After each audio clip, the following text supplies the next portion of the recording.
And welcome back to another AFL season preview where today we'll be looking at the Cats, Jev.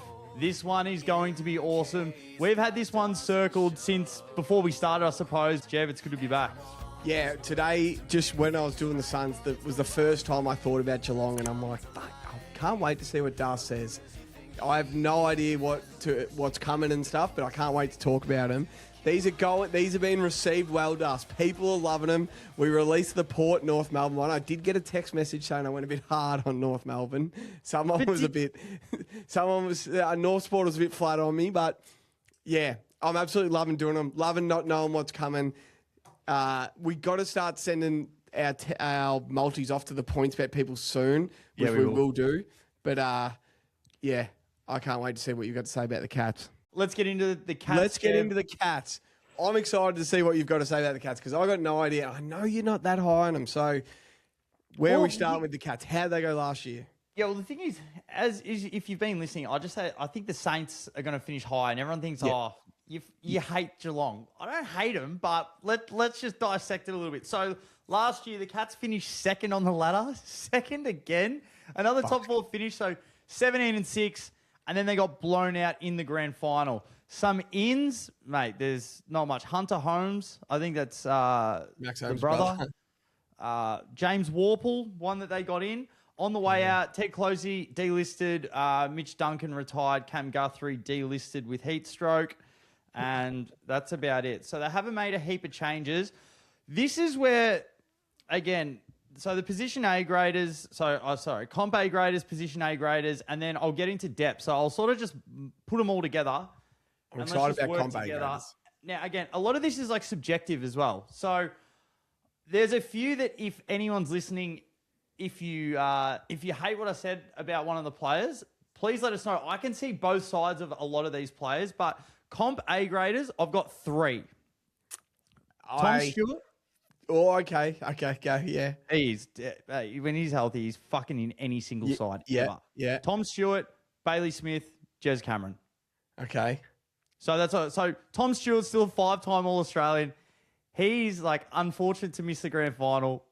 The back end of last year really got going. I can't think of many harder players to play on than Tom Stewart when he's going. He walks into any single side for me. Yeah, I agree. I think so highly of him. Bailey Smith, after the season he had last year. So with the Dogs the season before, he averaged 23.5 touches a game. We obviously know it was a bit of a down year. Last year, he averaged 31.3. He was such a powerful runner. And he was a multi's dream. He only went under 25 disposals twice last year. Yeah. But his run and carry, it was just express run. He'd just go end to end. And it came out in games. Like just his run and carry, his clearance, I thought he was unbelievable. So, of course, he has to be in there. He was an All-Australian last year. Jez Cameron, 5-time All-Australian, is 100% a competition A grader. 5-time All-Australian, kicked a career best 88 goals last year. He was on track for many stacks. Yeah, he was on track for 100. Didn't get there, but his last 4 seasons have been fantastic. 88, 63, 53, and 65. So I agree with you three. I can tell you've already upset Geelong supporters. They're going to say Max Holmes is a competition A grader. They think he's as good as any player, any midfielder in the comp. Whether I agree or not, I just know you're already going to piss some Geelong supporters off. So let's go position A graders. I'm keen to hear what you have to say. And again, when we go through competition A graders, if we're doing a draft of all of them, we'll pick our favourite from the sides. I think he's going to be over 15th. Selected. Yep. So this is why I put him here. But he was awesome again last year. He's won the last 2 club best and fairest. He's a great player. He polled a heap of Brownlow, I think 19 Brownlow votes last year. He's a gun. I love watching him play. He's a position A grader. I just don't think he's an absolute comp A grader. Okay. Pat Dangerfield is still a position A grader. He only missed the 3 games last year, so his disposals went down to only about 15 a game. In his peak, he's getting close to around 30. He averaged 30 and one year, but he's only averaging the 15 a game last year. Obviously played him a little bit more forward, but he kicked his second most amount of goals ever in a career. His best was 31. He kicked 30 last year, and he had an all-time night, 30-3 on a prelim night. He's still... This is why I can't put him in... It's why I can't put him in competition A grades. And I don't think anyone would argue against this. When you're coming into the next season, unfortunately, he's just down the totem pole because of his age coming into the next year. But for what he does, he is impossible to stop when he's on. As me and Jev, we say all the time, if you could have one game to save your life in basketball, we're still picking LeBron. Maybe not this year, but we're still picking LeBron last year. And Danger went out and had that performance in the prelim. Now, this is where it gets a bit weird. So I've got Ollie Dempsey as a position A grader. Agree. He's probably if him and Errol were named on any wing in any team, it would be curtains. Like they could dominate games. Yeah. So I got him. He kicked 35 goals last year. That's a huge year. Yeah. So there's no surprise why he kicks them, though, from the goal square. It's all work rate. He gets up and back. He makes defenders look silly. And the last one I've got is Sean Manor. Yep. He averaged 18 a game last year, kicked the 30 goals. I think every single team would love Sean Manor in their side. He can pinch up the ground a little bit. He's a great ball user. He's a great finisher. I don't know if people think that this is too high on Sean Manor and maybe some other players, but I think he's an absolute star. I think we went to like 5 or 6 Geelong games last year, and he was just such a pro. He's just so good out there. So that's what I have for that. And then with the rest, so this is where we can argue everywhere else. So Blitzarv Stanley, I think Blitz coming into next season, and maybe, Jev, maybe this is recency bias, and unfortunately, if they finish the year after round 23, I might think differently. But unfortunately, when you get smacked in a grand final, it just leaves a bit of a sour taste in your mouth. Yeah. But coming into the season, I wouldn't have any of these players as a position A grader, but understand throughout the year that you could. Blitzarves, Stanley, Tom Atkins, he's a good midfielder. He's not a position A grader. Connor O'Sullivan, he'll get there. Sam DeConing, wasn't quite there last year. Lawson Humphries is a good player. James Warple, he's a nice piece, but again, he's not a position A grader. Shannon Neal's not. Jack Henry, he was my toughest one. Yeah, he I was probably just about is. to say. Yeah, so this is my toughest one because I'm like, I think he's so good. He's so good one-on-one, but I'm like, how many position A graders can I have? Yeah. So understandably, if he is, I love watching him. And the only other one I've got out, which is stiff, but how many small forwards are we going to have? I can make the argument for Tyson Stengel. His last 4 years, he kicked 34 last year, which is still great. 45, 27, 53. But I don't know. I don't think Tyson Stengel, but there's another name you're not saying. Brad Close? Nah. Who else? Grind Myers, you haven't mentioned. Oh, sorry. Yeah, he was the next one underneath Tyson Stengel. So he's a position... I don't know. I can argue that he should have his hat in the ring every year for All Australian. So this is why he's the bracket. I think we had him the year before as well. Is the bracket in position A graders, but he's just like an assist ball user, like a John Stockton. Just I think you're going to upset some Cats fans, but I personally do agree with your list. Yeah, it's so hard with the Cats because they are just a great football team. You can't. And it got ugly grand final day. But it's Sam DeConning, Blitzarves, Henry, Myers, all these guys. They can't all be position A graders. They're obviously a great team with good players, and you just got to try and separate a few. Like, here's your top end talent, and that's Jez, Danger, Stewart. I probably would have said Max Holmes, but I'm fine he didn't. He's right on that edge. Same as how I said Chad Warner, right on the sort of borderline. Then here's your Danger. If Danger's position is come up clutch, win games as the captain, and kick timely goals, he does it every week. And then, you couple other guys, I agree with it. And then separate them again because they're such a good team. It feels like they're a team of comp A graders. But I love it, Das. I think you've done a good job. I think it's going to go down terribly, but I think you've done a good job. And again, the other guys, they're all on the cusp of everything. Like the position A grade, like Max Holmes is so close, but again, if we're drafting just the best of the best, I think he's just going to be down the list a little bit unless you're a Geelong person drafting it. So, again, they're a great team. I'm not shitting on any of those other players. All those players would walk straight up into the Blues. But what are your thoughts on... I think Sean Manor's great.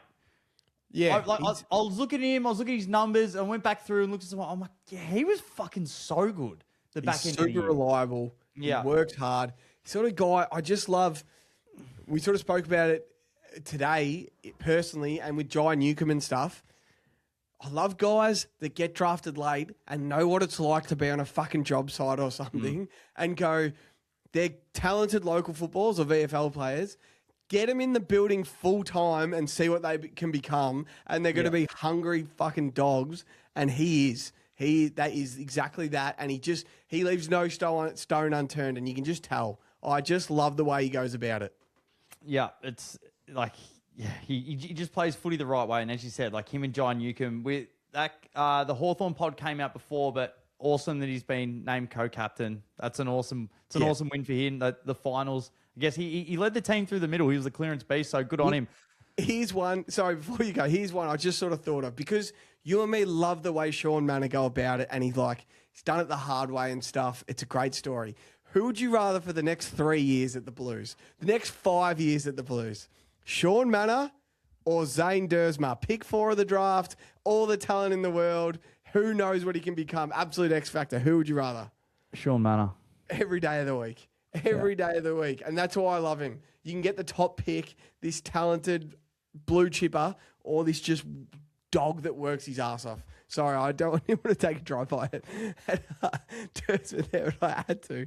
All right, we're up to depth. Talk to me about the Cats' depth. Oh, no, that was pretty much it. I sort of just wanted to blend all that in through, but let's get into the coach captain. So the thing is with this, it's like there's not much more that you can say about Chris Scott and Danger. So Chris Scott has only had one season under 500, which means under a losing 50-50. record. So since the year, and the only losing year that was the year after they won the grand final. They finished 12th. They went 10-12. They just had a complete reset year. They lost a few. All the bodies were a bit injured.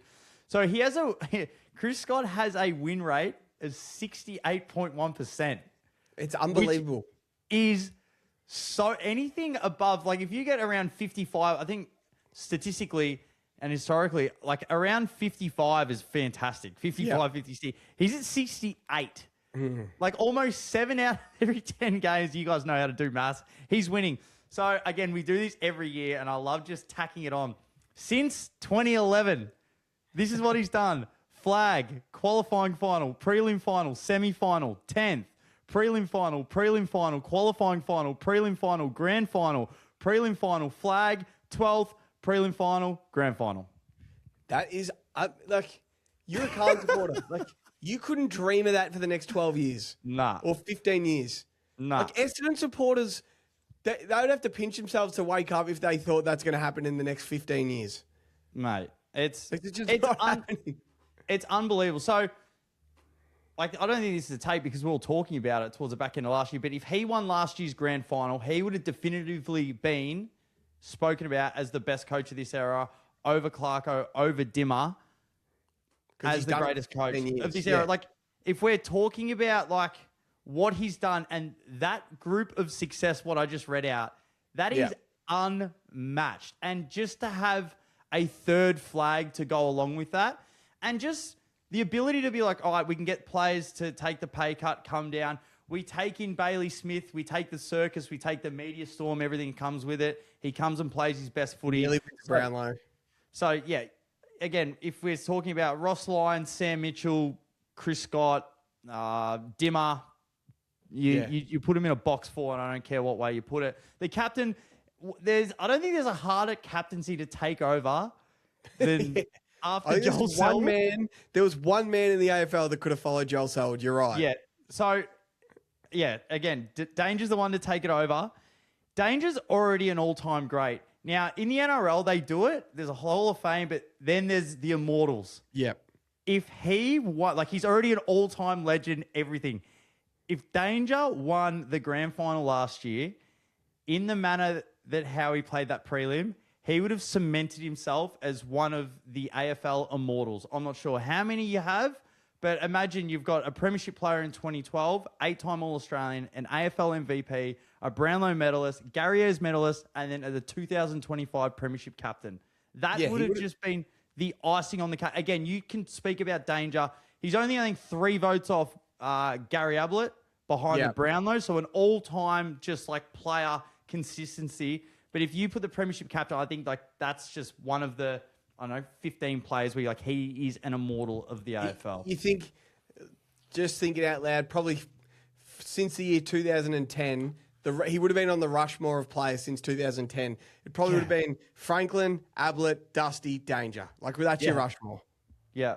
Fife was there, but Fife fell off a cliff towards the back end of his career. He's not as good as Danger.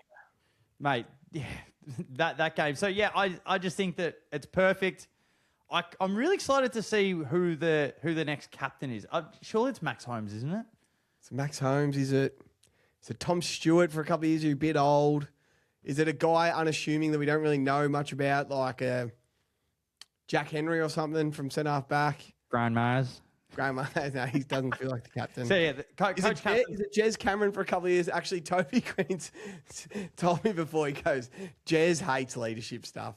Him and Tobes were like 20 years old at the Giants, and Leon Cameron brought him in to start doing some leadership stuff, and he just fucking hated it. He just wants to kick his snags and go home to his farm and have a beer. None of that leadership crap. So apparently Matt Rowe's the same. Yeah, he doesn't want a bar of it. So he's like, I'll it's be in the very leadership funny group, but I'm not doing anything. So strength of schedule. Let's get into their schedule, because this is where Geelong separate themselves from every year. And just thinking how he's 68%, it's like, so at round 10, are they going to be 7-3? And then at round 20, are they going to be 14-6 like they are every other year? Because that is 70% win rate. So I'm keen to see what you got for their schedule. I'm going to get it up as you talk about it. Yeah, no, I've got it here. So let's go in blocks of 5, and then I think we spit out the last 8 or whatever it is. So first 5, Gold Coast away, Freo at home. If I say home, it's GMHBA, or if not, I'll take the ground. So Gold Coast away, Freo at home, Adelaide at home, Hawks at the MCG, and West Coast at Norwood. Pretty good start. I think they lose to the Suns, and then they probably win 4 in a row. I think the Hawks beat him at the G, and I wouldn't be surprised. That's another annual ass kicking. The Cats win that Queen's birthday. The Easter Monday game every year. Yeah, it's going to turn this year, especially with Will Day out. I think that's 4-1, 3-2 at worst. But yep, let's go. Bulldogs at home, Port away, North away. North at home, the Pies the MCG, and Brisbane at the Gabba. Tough games in there. Yeah, it's still a pretty nice schedule. Swans at home, Carlton at the MCG, where we flog them every year. Adelaide at the Adelaide Oval, Gold Coast at home, Freo at Optus. Yeah, tough. That's a tough block of 5. It's a fucking tough block of 5. And then Brisbane at home, GWS away, Saints at home, Melbourne at the MCG, and then it's Cupcake. Pies, Essendon, North, Richmond. So they're going to finish on a 4-game win streak, as they always do. How? This is their end of year. How does this happen every fucking year? So let me just quickly get this up because I'm looking at it as well. Round 15, 16. So in round 17, they go to GWS. Then round 18, in Geelong against the Saints. Round 19 at the MCG. Round 20 at the MCG. Round 21 at GMHBA in Geelong. Marvel Stadium, GMHBA. They don't leave Melbourne, Victoria for the last 7 weeks. They get a couple of cupcakes at GMHBA.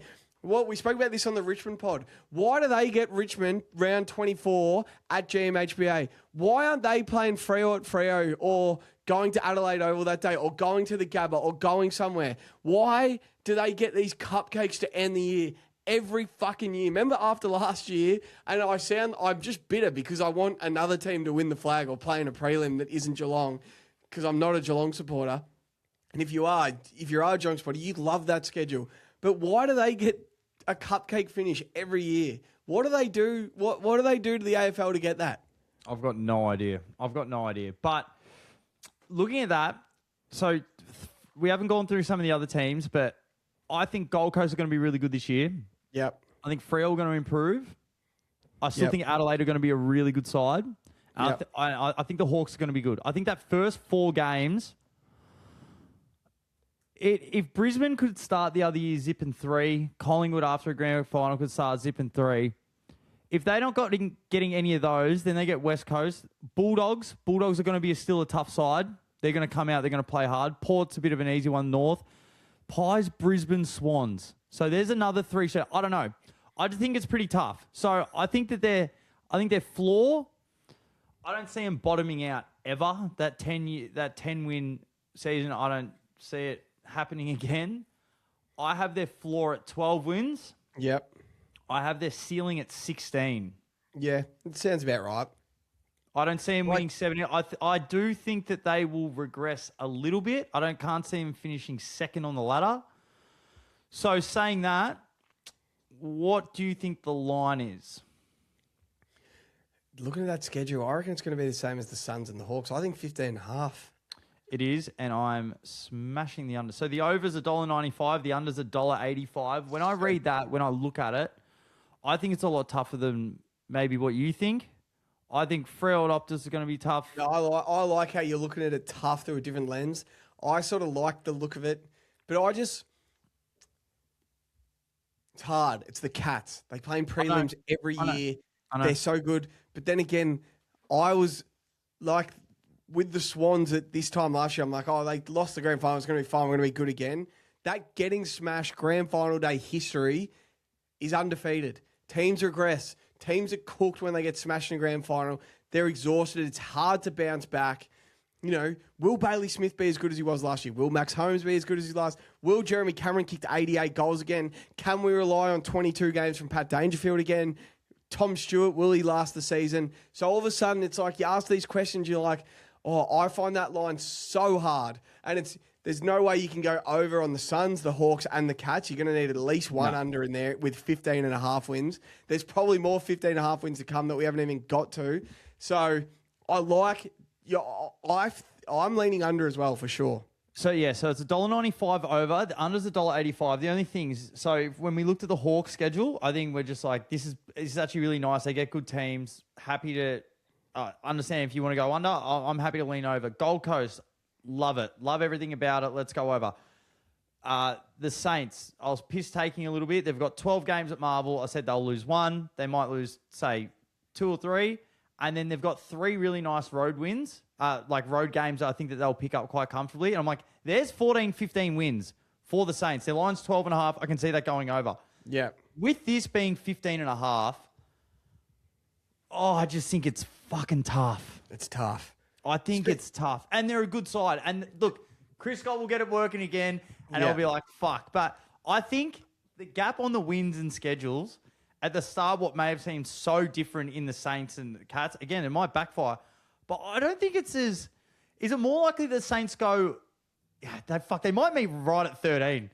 Like, who knows? 13, 14. I think the Saints go over. I think 15 is a lot for the Cats. After the arse whooping, as you mentioned before, it's tough. I definitely think it's under 15. I'm pretty confident that they're not going to go... They're not going to win 16 games. 16's a lot of games. Yeah, 15th was still... I think it was 3rd to 6th. Oh, the 7th and 8th was 15 last year. 15 wins. That was Hawks and Gold Coast last year, 15 wins. You think, who went to GMHBA and won last year? The Giants did. The Freo? Lions did. Now, Freo got done when Murphy Reid kicked 4 in a row. Opening round. Ended up losing by 70 points. Yeah, round 1. Was there 3 teams that went to GMHBA and won last year, or just the 2? Because is the mystique wearing off a fraction of teams because they go there so often, they starting to get it a bit, but it is so hard to go there and win. They get fucking cupcakes when they play at GMHBA because you're not going to bring a big Melbourne side there because it doesn't fit. But when you're looking at home this year, so they've got Freo, they're going to want to bounce that win back after getting smashed. They've got Adelaide at home, the Bulldogs at home, North, they'll run through them. The Swans at home, Gold Coast at home, Brisbane at home, Saints at home.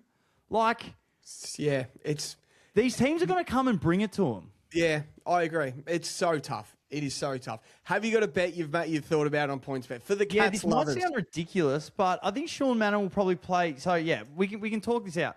Jez 50 plus goals. Easy. You could go 60.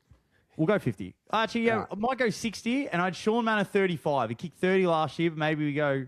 So he kicked 30 last year. I had Sean Manor for 35 goals. Maybe we go him 30 and Jez 60. Jez and Sean to combine for 90? Yeah, all that. That works. Love it. And then I had Bailey Smith and Max Holmes to combine for 45 Brownlow votes. Love it. So 20, they combined 22 for... and 23. I was going to write... They combined for 47 last year, which is a lot. And but then, for that to happen again, I didn't want to go 50. I think 45 is a good number. And then you're going to go the over or the...